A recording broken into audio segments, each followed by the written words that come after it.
Setelah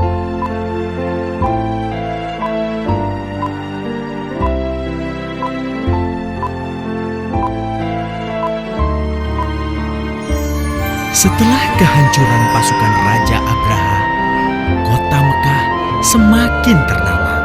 Dari kota inilah sejarah manusia paling mulia dimulai.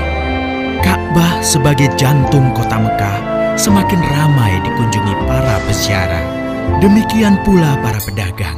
Mereka datang dari berbagai penjuru jazirah. Namun sayang, Ka'bah mulai diselewengkan fungsinya. Akibatnya, kejahiliahan merajalela. Bahkan pada masa itu, memiliki bayi perempuan adalah hal yang sangat memalukan. Aib bagi keluarga. Sehingga sebagian dari mereka tega membunuh bayi perempuan mereka sendiri. Di tengah kondisi masyarakat jahiliyah itulah Nabi Muhammad dilahirkan.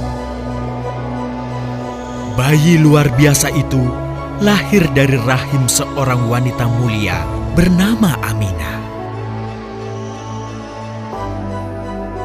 Pada saat itu ditandai peristiwa-peristiwa yang luar biasa. 10 balkon istana Kisra runtuh. Juga padamnya api-api yang biasa disembah oleh orang-orang Majusi.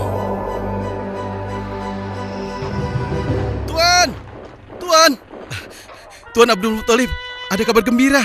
Kabar gembira? Kabar gembira? Kabar gembira apa?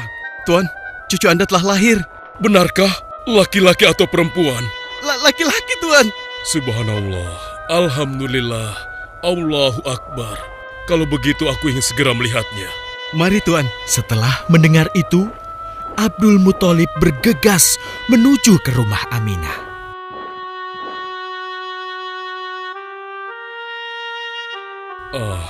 Cucuku, kasihan engkau terlahir yatim. Dengan penuh kasih sayang, Abdul Muthalib membawa cucunya ke Ka'bah. Ya Allah, jadikanlah cucuku ini menjadi seorang yang mulia dan terhormat, sebagaimana Nabimu Ibrahim alaihissalam.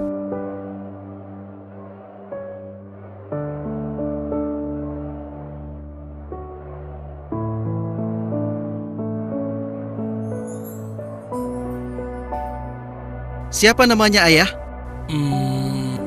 Muhammad. Muhammad? Iya, aku akan menamainya Muhammad. Artinya yang terpuji. Kehadiran Muhammad kecil sungguh memberi kebahagiaan. Tidak hanya bagi keluarga Bani Hashim, bahkan seluruh kabilah suku Quraisy menyambutnya dengan sukacita. Kemudian Abdul Muthalib mencarikan ibu susu bagi Muhammad kecil. Kita sudah berhari-hari mencari anak susuan, yang dari situ kita akan mendapatkan imbalan yang cukup. Namun hingga saat ini, belum juga kita dapatkan. Ya, istriku, aku mengerti. Apa kita terima saja bayi yatim itu? Muhammad maksudmu? Iya, cucu dari Abdul Muthalib. Kasihan dia.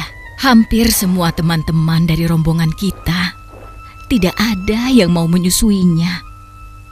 Karena tidak ada harapan untuk mendapatkan imbalannya dari ayah bayi itu. Betul juga engkau istriku. Kasihan anak itu. Aku mendukungmu jika engkau susui dia. Mudah-mudahan Allah memberikan keberkahan bagi kita. Halimah segera mendatangi Abdul Muthalib. Dia bersedia untuk menjadi ibu susu dan pengasuh bagi Muhammad kecil. Betapa gembira Abdul Muthalib mendengarnya. Halimah dari Bani Sa'ad itu akhirnya dipercaya Abdul Muthalib untuk mengasuh cucunya 2 tahun lamanya. Ayo istriku, kita berangkat sekarang. Sebentar lagi suamiku, insya Allah kita berangkat sampai anak ini kenyang. Kalau begitu, aku lanjutkan berkemas-kemas dahulu. Hah? Ada apa suamiku? Lihat, unta dan keledai kita.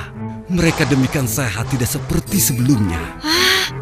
Subhanallah. Betul suamiku, tidak seperti kemarin. Demi Allah, kau tidak salah memilih istriku. Kau telah mengambil anak yang dipenuhi dengan barokah. Allah melimpahkan keberkahan atas Halimah dan suaminya. Mereka pulang ke kampung Bani Sa'ad dengan penuh rasa syukur.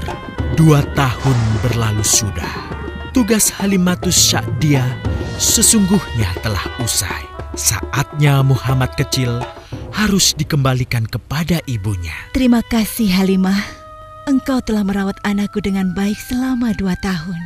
Tidak ada yang bisa kuberikan, kecuali aku berdoa. Semoga Allah memberkahi engkau dan keluargamu. Amin. Saya juga bersyukur diberikan kepercayaan dan kesempatan merawat anakmu, wahai Ibu Aminah. Namun, begini Bu, mohon maaf. Kalau boleh, izinkan aku merawat Muhammad lebih lama lagi. Aku masih sangat sayang padanya. Baiklah, kalau begitu aku setuju dengan usulmu. Bawa dan rawatlah Muhammad sebagaimana dia anakmu sendiri. Terima kasih Ibu. Terima kasih. Begitulah, Muhammad kecil kembali ke tengah-tengah Bani Sa'ad. Ia tumbuh menjadi anak yang memiliki banyak teman. Karena kemuliaan akhlaknya. Tatkala berusia sekitar 4 tahun, terjadilah suatu peristiwa. Muhammad, Bu! Muhammad! Muhammad? Kenapa Muhammad? Muhammad dibawa orang. Hah? Dibawa orang? Diculik? Coba ceritakan. Ketika kami tengah bermain, tiba-tiba ada orang dewasa datang. Dia langsung membawa pergi Muhammad dan membunuhnya. Hah? Membunuhnya? Ya Allah, di mana? Di mana? Antarkan ibu ke sana. Dengan perasaan cemas, Halimah bergegas menuju tempat itu. Dan dilihatnya, Muhammad kecil tengah terduduk. Muhammad, apa yang terjadi denganmu? Dengan sangat tenang dan jelas, Muhammad kecil menceritakan apa yang telah terjadi. Bahwa seseorang telah membelah dadanya, mengambil hatinya, kemudian mencucinya dan mengembalikannya lagi ke tempatnya semula. Maka sesungguhnya yang datang itu adalah malaikat Jibril. Dia ditugaskan Allah untuk mencuci hati Rasulullah sehingga bersih dari segala kecenderungan setan. Subhanallah. Sungguh anak ini bukanlah anak sembarangan. Sebaiknya aku kembalikan saja kepada ibunya. Peristiwa itu membuat Halimah sangat khawatir. Maka bergegaslah Halimah mengembalikan Muhammad kecil kepada ibunya. Menginjak usia yang ke-6 tahun, Muhammad kecil diajak ibunya untuk berziarah ke makam ayahnya, Abdullah di Yastrib.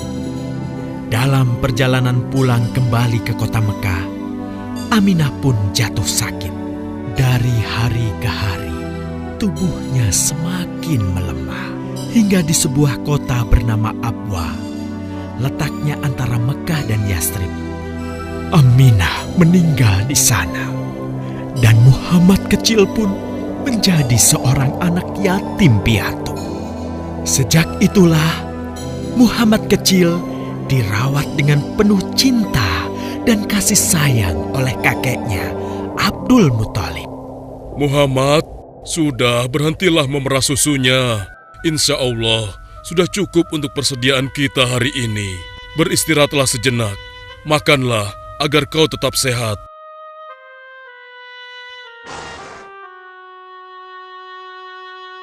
Ya Allah, betapa mulia akhlak cucuku ini. Namun, kasih sayang Abdul Muthalib tidak berlangsung lama. Saat usia Muhammad 8 tahun, Abdul Muthalib kakeknya yang sangat menyayanginya itu meninggal dunia. Kemudian, pengasuhan atas Muhammad pun beralih ke pamannya, Abu Thalib. Muhammad kecil tahu betul betapa sayangnya pamannya kepadanya. Di mana Muhammad? Ia tengah mengembalakan kambing milik salah seorang penduduk Mekah, suamiku. Sejak kapan dia keluar rumah? Sekitar waktu subuh tadi. Subhanallah, betapa baiknya akhlak keponakanku ini. Ya Allah, maafkan ketidakmampuanku mencukupi kebutuhan keponakanku. Sayangi dan berkahilah dia. Jadikanlah dia orang yang mulia di antara manusia. Hingga saat usia Muhammad menginjak 12 tahun, pamannya Abu Thalib mengajaknya berdagang ke Syam. Sampailah mereka di satu daerah bernama Busra. Saat mereka beristirahat, datanglah seorang pendeta menghampiri. Wahai saudaraku, selamat datang di Busra. Tampaknya kalian bukan orang sini. Dari manakah kalian berasal? Terima kasih saudaraku, kami datang dari Mekah. Lalu, siapakah gerangan anak ini? Ini adalah keponakanku, Muhammad namanya. Apakah engkau bertanggung jawab atasnya, Tuan? Ya, Kemana ayahnya? ayahnya sudah meninggal sejak ia masih dalam kandungan. Oh, apakah kini dia yatim piatu? Benar, Aku sungguh beruntung bertemu dengannya. beruntung. Beruntung apa? Sungguh, keponakanmu ini adalah orang yang sangat istimewa. Oh ya? Ya, dia adalah seorang nabi, Hmm? seorang utusan Allah. Bagaimana kau tahu hal itu? Aku tahu karena aku seorang pendeta. Dan berita kedatangan dia sebagai seorang utusan Allah sudah disampaikan di dalam Injil. Bahkan aku pun bisa mengetahuinya dari cincin kenabian yang berada di bagian bawah tulang rawan bahunya yang menyerupai buah apel sebagai tanda kenabiannya. Begitulah pendeta bernama Bahira menyampaikan kepada Abu Thalib perihal kenabian Muhammad. Ia berpesan agar menjaga baik-baik keponakannya itu, karena Muhammad kelak di suatu saat nanti akan menghadapi banyak gangguan dan rintangan. Istriku, Muhammad sudah berusia 25 tahun. Aku pikir sudah saatnya dia untuk menikah. Betul, suamiku. Namun, dengan siapakah dia akan kita jodohkan? Kemarin Khadijah mengirimkan utusannya dan menyatakan keinginan Khadijah untuk menjadikan Muhammad sebagai suaminya. Hah? Khadijah? Khadijah yang mulia itu? Betul istriku, Khadijah yang selama ini mempercayakan barang perniagaannya kepada Muhammad. Kenapa dia memilih Muhammad? Ya, Khadijah mengagumi kejujuran dan kebaikan akhlak Muhammad. Menurutmu sendiri bagaimana? Aku pikir Khadijah adalah wanita terbaik bagi Muhammad. Kita akan melamarnya. Tepat di usia 25 tahun, Nabi Muhammad menikahi Khadijah yang berusia 40 tahun. Dari pernikahan itu, mereka dikaruniai Allah 6 orang anak. 2 laki-laki adalah Al-Qasim dan Abdullah. Sedangkan putrinya adalah Zainab, Ruqayyah, Ummu Kulsum, dan Fatimah. Namun, kedua putranya itu telah meninggal semenjak mereka kecil. Suatu ketika, terjadilah banjir besar di kota Mekah. Kabilah-kabilah di kota Mekah pun bergotong royong membangun kembali Ka'bah. Setelah pembangunannya selesai, terjadilah perselisihan antara pemuka kabilah tentang siapakah yang paling pantas meletakkan Hajar Aswad di Ka'bah. Abu Thalib, apa yang harus kita lakukan? Kita sudah bicarakan hal ini selama 5 hari, namun tidak ada titik temu. Aku khawatir akan terjadi pertumpahan darah. Sudah, begini saja. Kita sepakati bahwa masalah ini kita serahkan kepada takdir terbaik. Lihat pintu masuk Ka'bah itu. Siapapun yang pertama kali akan melewati pintu itu Dan siapapun dia, kita tidak boleh menolaknya. Setuju? Aku juga setuju. Baiklah, aku setuju. Aku juga setuju. Baiklah, kita perhatikan bersama. Tidak lama setelah kesepakatan itu, atas izin Allah, Nabi Muhammad menjadi orang pertama yang memasuki pintu menuju Ka'bah. Alhamdulillah, segala puji bagi Allah. Ternyata Muhammad, dan memang dia adalah orang yang tidak pernah kita temui ada celah. Betul? Betul. Ya, Betul. Nabi Muhammad pun menerima kepercayaan itu. Dengan kebijaksanaannya, Nabi Muhammad meminta sehelai kain, lalu meletakkan Hajar Aswad di atasnya. Nabi Muhammad mempersilahkan seluruh pemuka kabilah untuk memegang ujung-ujungnya dan mengangkatnya secara bersama-sama. Setelah sampai pada sudut Ka'bah, giliran Nabi Muhammad meletakkan Hajar Aswad di tempatnya semula. Terhindarlah perpecahan di kota Mekah. Meskipun demikian, kegelisahan masih terus menggelayuti hati Nabi Muhammad. Kejahiliahan ada di mana-mana. Kezaliman dan kemaksiatan terus berlangsung. Ia tak habis pikir. Nabi Muhammad mulai merenung dan menyendiri untuk menghindar dari perilaku jahiliyah. Nabi Muhammad memilih tempat di sebuah goa di atas bukit sekitar Mekah. Goa Hiro. Dari mulut goa itulah Nabi Muhammad bisa memandangi kota Mekah yang dicintainya dengan pandangan yang lebih luas.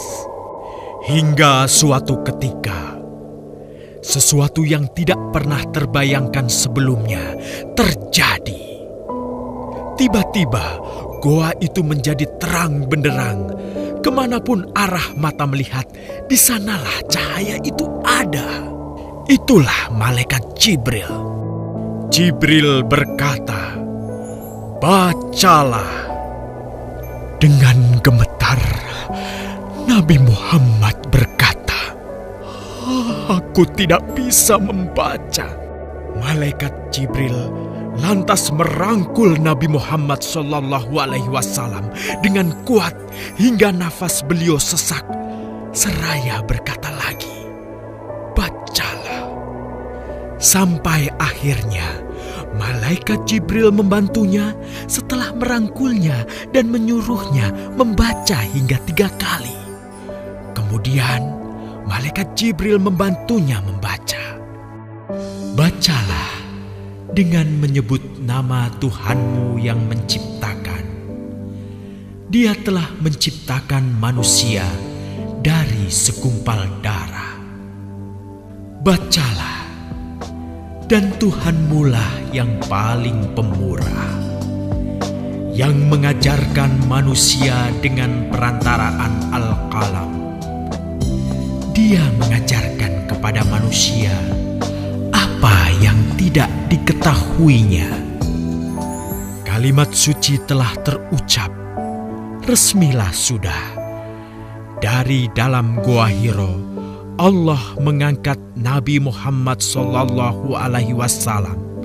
sebagai penuntun dari kegelapan menuju cahaya, dari keburukan menjadi kebaikan, dan dari kesengsaraan menuju ke keselamatan.